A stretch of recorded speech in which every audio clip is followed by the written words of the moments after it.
A couple of years ago, at about a little earlier than this, on this day, the day of the shortlist, I got a phone call about 9:30 in the morning saying, "Congratulations, you're going to the Giller."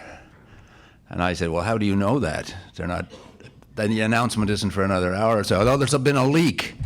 I said, "Well, I don't think so. That never happened before." "Well, it's out in there's something on the wire from Winnipeg." Well, I said, "You better send me the link."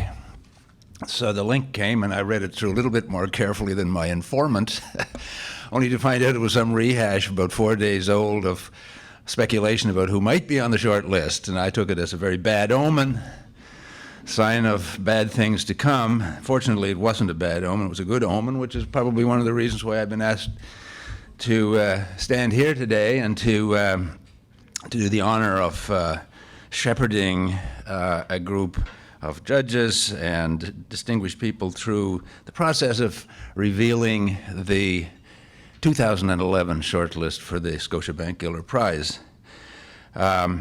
It has been an arduous process. As Jan mentioned, the three judges have plowed through 143 books.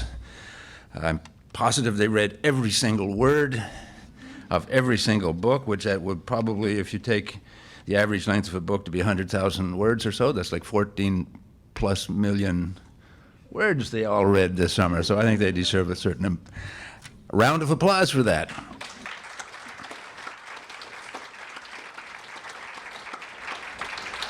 I think that there are, and I can really identify with the 16 people who have come out of that crop of 143 who are sitting around various parts of the country. Their publishers, their agents, their mothers and fathers and friends, wondering if they made that magical short list, which puts them that one step closer to that magical prize. The Giller Prize does a lot of things for the winner. I would say the least of which is makes the winner $50,000 richer, but what it does is it takes a good book and makes it a successful book. And anyone who has written or published a book knows that there's a powerful dynamic in that simple metamorphosis to take a good book and make it a successful book. The Giller, Scotiabank Giller Prize puts a book and an author in a spotlight that most books and authors tend to grow in, and that's been great for a relatively small country and a culture that competes, a part of the national culture that competes with all the other aspects of culture, TV and radio and pop music and movies.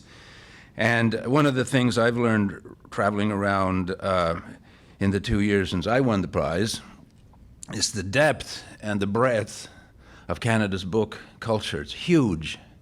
I often, because I'm a journalist and politically conscious, I often wondered what would happen if we could somehow connect up this huge confederation of smart, dedicated, thoughtful people who are in book clubs and who, to a large extent, determine what they read according to what they know about the annual crop of prizes. And of course, foremost among these is the Giller Prize. And I'm not going to spend any more time talking about it. I would like to introduce someone who needs no introduction, to coin a cliche, the man who founded the Giller Prize. Jack Rabinovich had a lot of choices. He, what to do with his business success. And I think we all, and the whole country, and the culture of Canada is a lot richer because of the particular passion that he chose to indulge in the memory of his late wife, Doris Giller, and also because of his long association with that rich literary tradition of Montreal, and a lot of friends who were close to it and who I'm sure twisted his arm a bit. And again, everybody knows Jack Rabinovich, and I'm not going to spend a whole lot more time talking about it. I'm going to let him talk for himself. Jack, would you please come up?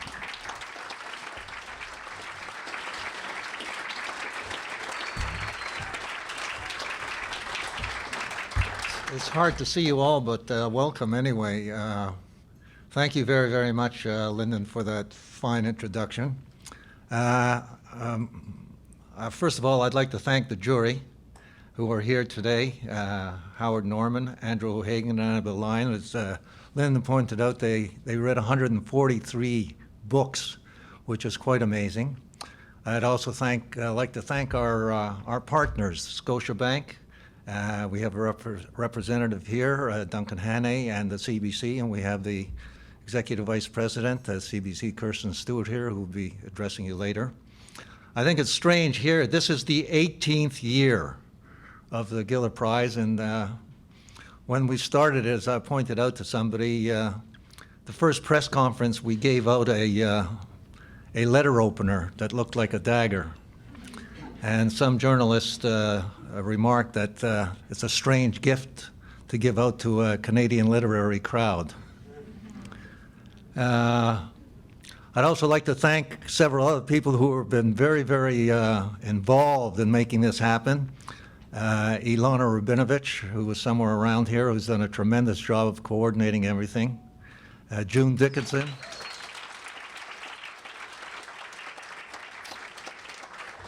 June Dickinson and Tracy Turriff. I'd also like to sort of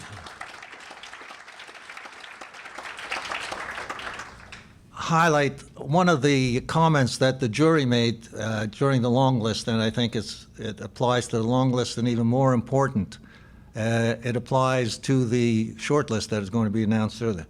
Each title, they said, dignifies world literature, not only Canadian literature.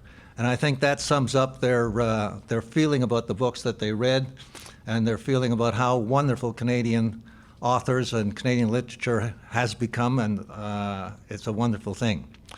Well, I know you're all waiting to hear about the selection. That's what you've come for. But first of all, I'd like to introduce the Senior Vice President of Marketing for Scotiabank, Duncan Hannay, who has a few words to say, and I'd like to thank them openly and publicly for all the support they've given to this prize. Without them, I don't think it would have come to last 18 years. Duncan, thank you. Anyways, thank you, Jack, for those kind words. That's probably just about all I needed to say, but it's my honor, and I'm certainly very proud to be here on behalf of Scotiabank today as we announce the shortlist finalists. Over the last 7 years of the Scotiabank Giller Prize, we've worked with Jack and Ilana to promote the nominees and the importance of Canadian literature. That's something we're very proud of, and through the Scotiabank Giller Prize, Canadians are becoming more and more aware of the rich contributions that writers make, and this is something that, as I said, we're very proud of. I hear the word rich being used a lot during the opening remarks, and as we like to say at Scotiabank, you're richer than you think, and I think this is really one of those examples. This year, as well, we're thrilled to have the CBC on board as our broadcast partner. The CBC has been a strong advocate of Canadian literature through their programming, and their partnership with the Scotiabank Giller Prize is really a great fit. So thank you to the CBC. On behalf of Scotiabank and Canadian fiction fans everywhere, I'd like to take a moment to congratulate the Rabinovich family on 18 years of this industry-leading award and their tribute to the late Doris Giller.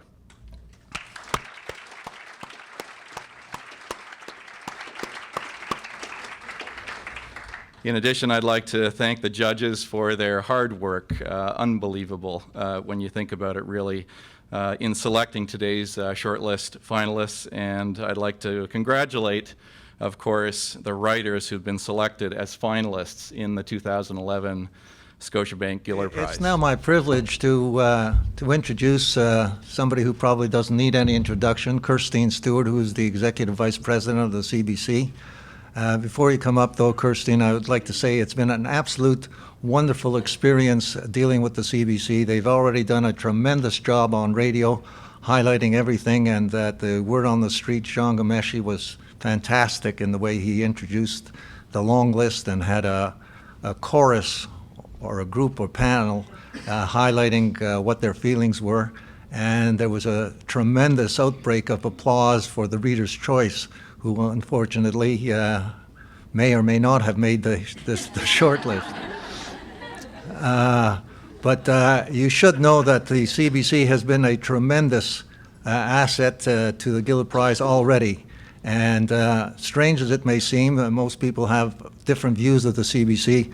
But when Kirstine said that CBC was definitely interested, it took 2 short meetings for us to sign up and get this thing done.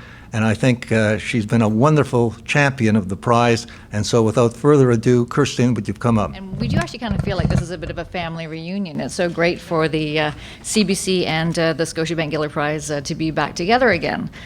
We're pleased and thrilled, actually, that on November the 8th, we're going to be broadcasting the awards. As you know, Gian Gameshi is going to be host. And we will be broadcasting it live on CBC's Bold at 9 o'clock, and then we will again rebroadcast it at 11 o'clock on CBC Network. Now, in a bit of a twist, something a bit different than usual and what these new technologies can now give us the chance to do, we're also going to be live streaming the awards on CBC Books, and we're going to have a concurrent live chat. So all those smart and dedicated Canadians who are great book lovers, as Lyndon mentioned, are going to actually have the chance to get together while the prize is going on. If they can't be here at the Four Seasons, they get a chance to actually talk together and enjoy the prize in their own way. So that's going to be very exciting. You know, our commitment at CBC to books and literacy is well known. And you can see from the presence here of people like Lyndon and Gian, you know, we've been great supporters of books and literacy for years. We want to thank Jack, we want to thank Elena, and Scotiabank, of course, for championing the greatness of Canadian books and for shining a light on great Canadian authors. This is a true Canadian success story. And promoting Canadian talent is something that we at CBC are truly proud to be a part of. So congratulations to the shortlisted authors. Wish you well, and I'm sure you want to hear who those are. So I will leave you now and back to Jack. Thank you. Well, I guess this is what everybody is here for. And you should meet the people who will have delivered the verdict on the shortlist, at least, and eventually on the winner. Howard Norman has a biography that reads like a small boy's fantasy, something out of Jack London, who lived and worked widely in remote parts of Canada, became involved and closely acquainted with the folk cultures of our Aboriginal peoples and our people from the Atlantic coast, and a lot of this has informed far too many books and various other projects for me to enumerate here. Simply to say that Howard now teaches at the University of Maryland and continues to write and continues to remain close to Canada and has just read 143 books. And Annabel Lyon, whom I've known for a couple of years now, we all know Annabel, born in Ontario but grew up and now lives in British Columbia, written short stories and novellas, but is most famous for The Golden Mean, a spin-off from her philosophy studies in university. Unlike most of us, she didn't move away and forget about Aristotle and Socrates and the like, and she turned Aristotle into a central character in a book about Alexander the Great. And I couldn't help thinking back in 2009 that Alexander would be terribly proud of Annabel for having conquered the 3 major, by at least in the nomination category, she qualified for 3 of the 3 primary book awards in this country, and she won one of them, the Writers' Trust Award. And all the way from Glasgow, Scotland, Andrew O'Hagan. Andrew has written for the London Review of Books. His work called Missing, I understand it's being adapted to stage by the director who did Black Watch. And anyone who has seen Black Watch will be looking forward to the dialogue that finally makes it to the stage in Missing. And Andrew had the awesome achievement of having been nominated for the Booker Prize for his first novel. And so without any further ado, I'm going to let the judges, I guess, do what everybody came to see them do and to hear them do, which is to unveil the 2011 Scotiabank Giller Shortlist. The finalists for the 2011 Scotiabank Giller Prize are David Bezmozgas for his novel The Free World, published by HarperCollins Publishers Limited.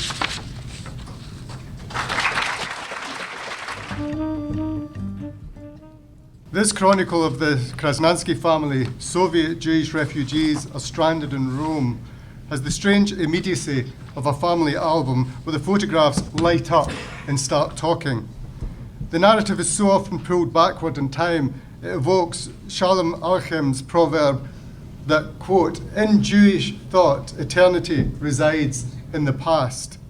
But The Free World is also a very modern, very hip, intellectually intimate, electrically comic novel, all the while a passionate retelling of the most ancient sort of immigrant story, full of vicissitudes, nerve-wracking doubt, and unforeseen joys.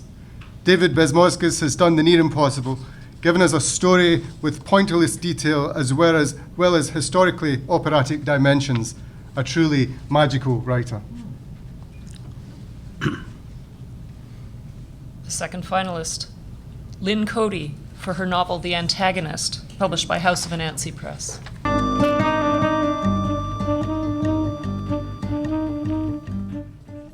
Lynn Cody's novel The Antagonist is perfectly titled.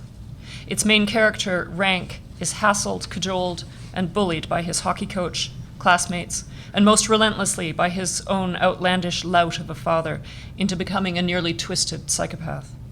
Yet deep down, he's nothing of the sort. In middle age, Rank discovers a secret novel written by his university friend, Adam, in which he is harshly depicted. Rank becomes a cyberstalker, trying to correct in emails all wrongful indictments set forth in the novel.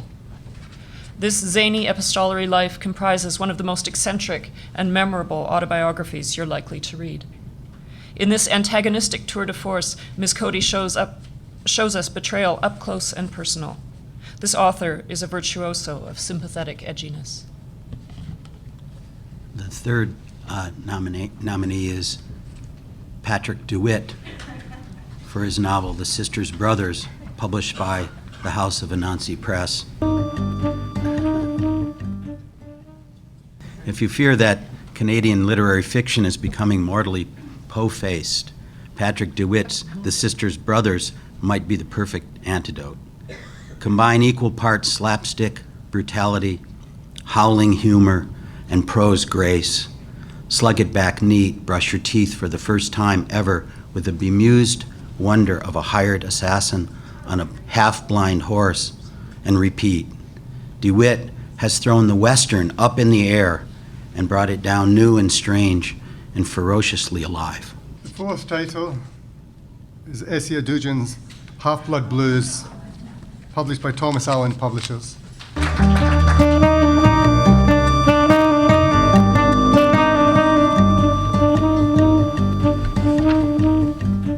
Imagine Mozart were a black German trumpet player and Salieri a bassist, and 18th century Vienna were World War II Paris. That's Essia Dugin's joyful lament, Half-Blood Blues. It's conventional to liken the prose in novels about jazz to the music itself, as though there could be no higher praise. In any case, say rather that any jazz musician would be happy to play the way Dugin writes. Her style is deceptively conversational and easy, but with the simultaneous exuberance and discipline of a true prodigy. Put this book next to Louis Armstrong's West End Blues, these two works of art belong together. The fifth finalist is Juji Gartner for her short story collection, Better Living Through Plastic Explosives, published by Hamish Hamilton, Canada.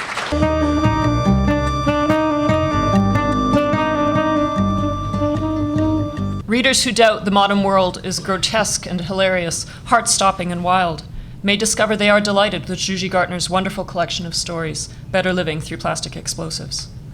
From the specifications of covetable stereo equipment to the worries of the former terrorist, from the language of IKEA to gardening as warfare, this book shows the short story form at its savage best, each story capturing with brilliant economy and grace not only entire worlds, but whole mindsets as they explode into eloquence. Gartner is one of the supreme noticers in contemporary fiction, and with this book, she has produced a rare work of wisdom and laughter. The final title for this year's shortlist is Michael Ondaatje for his novel A Cat's Table, published by McClellan and Stewart.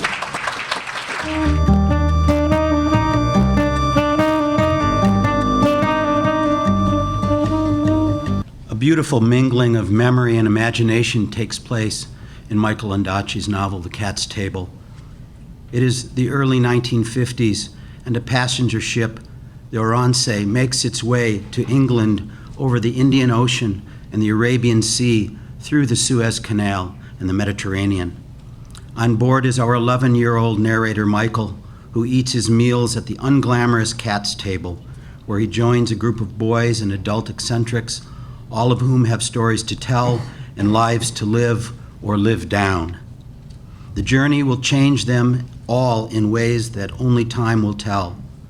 A mature, shimmering work of fiction, Ondaatje's novel is rich in images, precise in its language, and wise about the way people can be haunted by their own experience. So that's the list.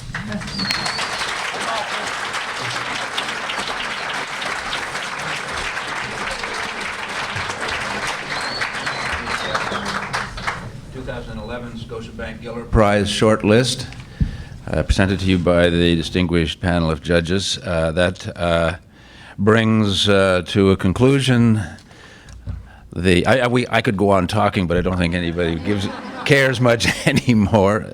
And a lot of you have deadlines, and I just want to say thank you all for coming. There's a whole lot of people here that I can't see, but I can tell that the place is full. So thanks, everybody, for coming.